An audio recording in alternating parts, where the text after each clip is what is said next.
ನಮಸ್ಕಾರ. ಇಂದಿನ ಈ ವಿಶೇಷ ವಿಶ್ಲೇಷಣೆಗೆ ಸ್ವಾಗತ. ಇವತ್ತು ನಾವು ಪಿತೃಪಕ್ಷದ ಬಗ್ಗೆ ಮಾತಾಡಲಿದ್ದೇವೆ. ಇದೇನೋ ಬರೀ ಒಂದು ಹಳೆಯ ಆಚರಣೆ ಅಂತ ಅನ್ಕೊಳ್ಬೇಡಿ. ಇದರ ಹಿಂದೆ ಅಡಗಿರುವ ಆಳವಾದ ತತ್ವಶಾಸ್ತ್ರ ಮತ್ತು ಗಣಿತದ ಲೆಕ್ಕಾಚಾರಗಳನ್ನು ಕೇಳಿದ್ರೆ ಖಂಡಿತ ಆಶ್ಚರ್ಯ ಆಗತ್ತೆ. ನಮ್ಮ ಅಸ್ತಿತ್ವದ ಮೂಲವನ್ನು ಹುಡುಕುವ ಒಂದು ಅದ್ಭುತ ಪಯಣ ಇದು ಅಂತಲೇ ಹೇಳ್ಬೋದು. ಬನ್ನಿ ಶುರು ಮಾಡೋಣ. ಈ ವಿಷಯದ ಆಳಕ್ಕೆ ಇಳಿಯೋದಕ್ಕೆ ಮುಂಚೆ ನಾವಿಂದು ಏನೇನು ಚರ್ಚೆ ಮಾಡ್ತೀವಿ ಅಂತ ಒಮ್ಮೆ ಕಣ್ಣಾಡ್ಸೋಣ. ಪಿತೃಪಕ್ಷ ಅಂದರೇನು, ಪಂಚಮಹಾಯಜ್ಞಗಳ ಹಿಂದಿನ ರಹಸ್ಯ, ಅನುಗ್ರಹದ 5 ದ್ವಾರಗಳು, ಪೂರ್ವಜರ ನಂಟನ್ನು ಗೌರವಿಸುವ ಬಗೆ ಮತ್ತು ಕೊನೆಯದಾಗಿ ಈ ಬ್ರಹ್ಮಾಂಡದ ಕಾಲಗಣನೆಯ ಶಕ್ತಿ. ಇಷ್ಟನ್ನು ಹಂತ ಹಂತವಾಗಿ ನೋಡೋಣ. ಮೊದಲನೇ ಭಾಗ ಪಿತೃಪಕ್ಷ ಅಂದ್ರೇನು, ಹಾಗೆ ನಮ್ಮ ಚಂದ್ರಮಾನ ಕಾಲಗಣನೆ ಹೇಗೆ ಕೆಲಸ ಮಾಡುತ್ತೆ ಅಂತ ನೋಡೋಣ.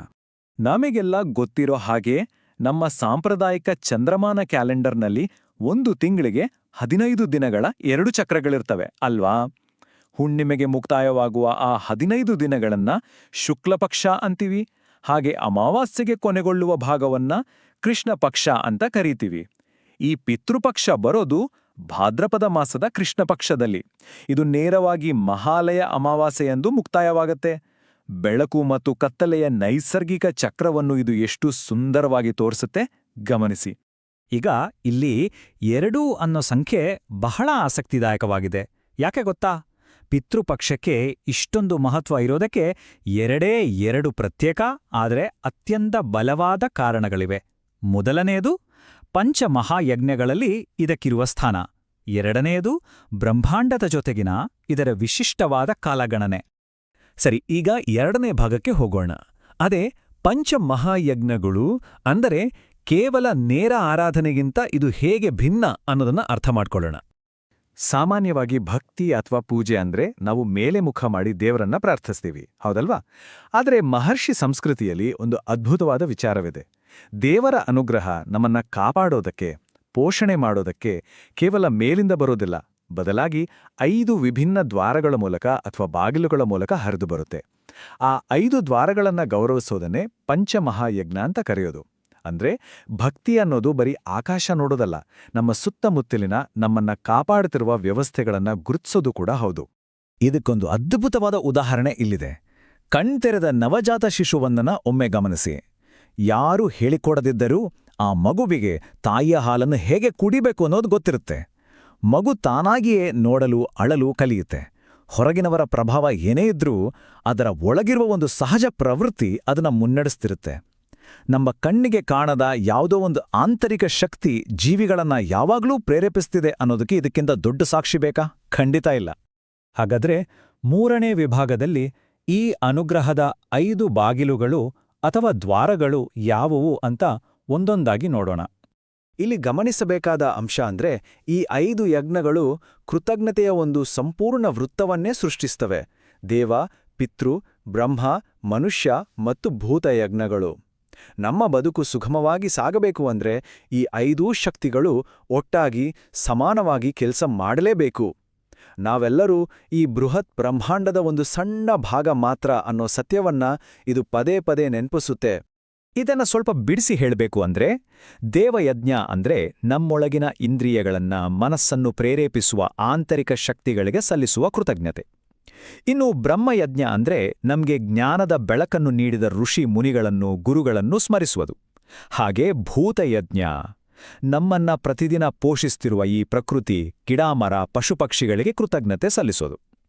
ಮಾನವನ ಬೆಳವಣಿಗೆಯಲ್ಲಿ ಈ ಪ್ರತಿಯೊಂದು ದ್ವಾರಕ್ಕೂ ಅದರದ್ದೇ ಆದ ಬದಲಿಸಲಾಗದ ಜವಾಬ್ದಾರಿ ಇದೆ.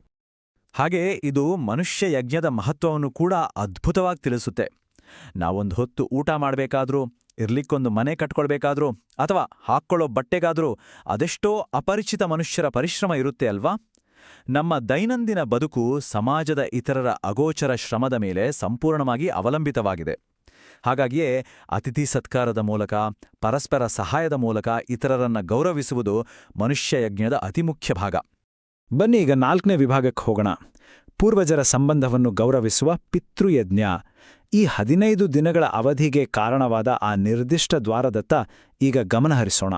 ಸಮಾಜದಲ್ಲಿ ನಮಗೆ ಎಷ್ಟೇ ಪಾತ್ರಗಳಿರ್ಲಿ, ಪ್ರತಿಯೊಬ್ಬರಲ್ಲೂ ತಾಯ್ತನ ಮತ್ತು ತಂದೆತನದ ಒಂದು ಅದ್ಭುತವಾದ ಪ್ರವೃತ್ತಿ ಇದ್ದೇ ಇರುತ್ತೆ. ಮಕ್ಕಳನ್ನು ಪ್ರಾಣಕ್ಕಿಂತ ಹೆಚ್ಚಾಗಿ ಪ್ರೀತಿಸುವ ರಕ್ಷಿಸುವ ಈ ಮೂಲಭೂತ ಪ್ರೇರಣೆ ಎಲ್ಲಿಂದ ಬರುತ್ತೆ ಗೊತ್ತಾ? ಇದು ವಾಸ್ತವವಾಗಿ ನಮ್ಮೊಳಗೆ ನೆಲೆಸಿರುವ ಪಿತೃದೇವತೆಗಳು ಎಂಬ ಆಂತರಿಕ ಶಕ್ತಿಗಳಿಂದ ಹುಟ್ಕೊಳ್ಳುತ್ತೆ ಅಂತ ಈ ಮೂಲಪಠ್ಯ ಸ್ಪಷ್ಟವಾಗಿ ಹೇಳುತ್ತೆ. ಇದು ನಿಜಕ್ಕೂ ರೋಮಾಂಚನಕಾರಿಯಾದ ವಿಚಾರ ಅಲ್ವಾ? ನಮ್ಮ ಪೂರ್ವಜರು ನಮಗೆ 2 ವಿಭಿನ್ನ ಹಂತಗಳಲ್ಲಿ ಬೆಂಬಲವಾಗಿ ನಿಲ್ಲುತ್ತಾರೆ. ಮೊದಲನೆಯದು ಪ್ರತ್ಯಕ್ಷವಾಗಿ, ಅಂದರೆ ನಮ್ಮ ಭೌತಿಕ ತಂದೆತಾಯಿಯಾಗಿ ನಮಗೆ ಜನ್ಮ ನೀಡಿ ನಮ್ಮನ್ನು ಸಾಕಿ ಸಲಹುವ ಮೂಲಕ.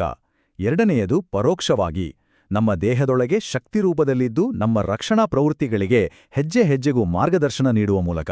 ನಮ್ಮ ಈ ಭೌತಿಕ ಅಸ್ತಿತ್ವ ಜೊತೆಗೆ ಆನುವಂಶಿಕವಾಗಿ ಬಂದಿರುವ ರಕ್ಷಣಾ ಪ್ರವೃತ್ತಿ ಇವೆರಡಕ್ಕೂ ಕೃತಜ್ಞತೆ ಸಲ್ಲಿಸುವ ಅತ್ಯಂತ ಭಾವುಕ ಕಾರ್ಯವೇ ಈ ಪಿತೃಯಜ್ಞ. ಈಗ ಕೊನೆಯ 5ನೇ ವಿಭಾಗ, ವಿಶ್ವದ ಕಾಲಗಣನೆಯ ಶಕ್ತಿ. ಪಿತೃಪಕ್ಷಕ್ಕೆ ವರ್ಷದ ಇದೇ 15 ದಿನಗಳು ಏಕೆ? ಬನ್ನಿ ನೋಡೋಣ. ತಾತ್ವಿಕ ಅರ್ಥವನ್ನು ನೋಡಿದಿವಿ. ಈಗ ಗಣಿತಶಾಸ್ತ್ರದ ಲೆಕ್ಕಾಚಾರಕ್ಕೆ ಬರೋಣ. ನಮ್ಮ ದೈನಂದಿನ ದಿನಚರ್ಯೆಯನ್ನು ಸೂರ್ಯನಿಗೆ ತಕ್ಕಂತೆ ಹೇಗೆ ಹೊಂದಿಸಿಕೊಂಡಿದ್ದೇವೋ ಅದೇ ರೀತಿ ವಾರ್ಷಿಕ ಲೆಕ್ಕಾಚಾರ ಕೂಡ ಇದೆ. ರಾತ್ರಿ ನಿದ್ರೆಗೆ, ಹಗಲು ಕೆಲಸಕ್ಕೆ, ಸಂಜೆ ಹೊತ್ತು ಧ್ಯಾನ ಅಥವಾ ಪೂಜೆಗೆ ಹೇಗೆ ಮೀಸಲೋ ಅದೇ ರೀತಿ ವರ್ಷದ ಕೆಲವು ನಿರ್ದಿಷ್ಟ ಸಮಯಗಳು ನಿರ್ದಿಷ್ಟ ಆಧ್ಯಾತ್ಮಿಕ ಶಕ್ತಿಗಳಿಗಾಗಿ ಬ್ರಹ್ಮಾಂಡದಲ್ಲಿ ಸಿದ್ಧಗೊಂಡಿರ್ತವೆ ಅಂತ ಪಠ್ಯ ವಿವರಿಸುತ್ತೆ. ನಮ್ಮ ಕ್ಯಾಲೆಂಡರ್ನಲ್ಲಿ ಬರುವ ರಾಮನವಮಿ, ಕೃಷ್ಣ ಜನ್ಮಾಷ್ಟಮಿ ಅಥವಾ ಗಣೇಶ ಚತುರ್ಥಿಯನ್ನೇ ತೆಗೆದುಕೊಳ್ಳಿ. ನಿರ್ದಿಷ್ಟ ಹಬ್ಬಗಳು ಆಯಾ ದೇವತೆಗಳ ಶಕ್ತಿಯನ್ನು ಹೇಗೆ ಆಕರ್ಷಿಸ್ತವೆಯೋ ಅದೇ ಸಾಲಿನಲ್ಲಿ ಬರುವ ಈ ಪಿತೃಪಕ್ಷ ಕೂಡ ನಮ್ಮ ಪೂರ್ವಜರ ಸಾನ್ನಿಧ್ಯ ಮತ್ತು ಅವರ ಅನುಗ್ರಹ ಅತಿ ಹೆಚ್ಚು ಕೇಂದ್ರೀಕೃತವಾಗಿರುವ ನಿಖರವಾದ ಸಮಯ ಇದು. ಇದೊಂದು ಕಾಸ್ಮಿಕ್ ವಿಂಡೋ ಇದ್ದಾಗೆ.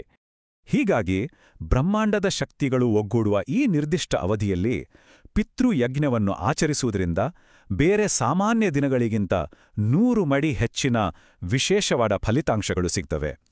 ಈ ನಿರ್ದಿಷ್ಟ ಚಾಂದ್ರಮಾನದ ಅವಧಿಯಲ್ಲಿ ನಮ್ಮ ಕೃತಜ್ಞತೆಯನ್ನು ಸಲ್ಲಿಸುವುದರಿಂದ ನಮ್ಮ ಪೂರ್ವಜರ ಶಕ್ತಿಗಳೊಂದಿಗಿನ ಸಂಪರ್ಕ ಮತ್ತು ಅವರಿಂದ ಸಿಗುವ ಅನುಗ್ರಹ ಅತ್ಯುನ್ನತ ಮಟ್ಟದಲ್ಲಿರ್ತದೆ.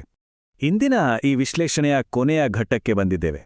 ಪ್ರಕೃತಿ, ಮಾನವಕುಲ ಮತ್ತು ನಮ್ಮ ಪೂರ್ವಜರ ಮೂಲಕ ಆ ಭಗವಂತನ ಅನುಗ್ರಹ ನಿರಂತರವಾಗಿ ಹರಿಯುತ್ತಲೇ ಇದ್ರೆ ಆಧುನಿಕ ಜಗತ್ತಿನ ಭರಾಟೆಯಲ್ಲಿ ನಾವು ಯಾವ ದ್ವಾರಗಳನ್ನು ಗುರುತಿಸಲು ಮರೆತಿದ್ದೇವೆ ಅಂತ ಒಮ್ಮೆ ನಾವೆಲ್ಲರೂ ಯೋಚಿಸಬೇಕು. ನಮ್ಮನ್ನು ಸದಾ ಕಾಯುವ ಈ ಪ್ರಾಚೀನ ಮಾರ್ಗಗಳನ್ನು ಗುರುತಿಸುವುದು ನಮ್ಮ ಬದುಕಿನ ದೃಷ್ಟಿಕೋನವನ್ನೇ ಬದಲಾಯಿಸಬಲ್ಲದು. ಖಂಡಿತ ಈ ಅದ್ಭುತವಾದ ವಿಚಾರ ಎಲ್ಲರಿಗೂ ಹೊಸ ಒಳನೋಟವನ್ನು ನೀಡಿದೆ ಅಂತ ನಂಬಿದ್ದೇನೆ.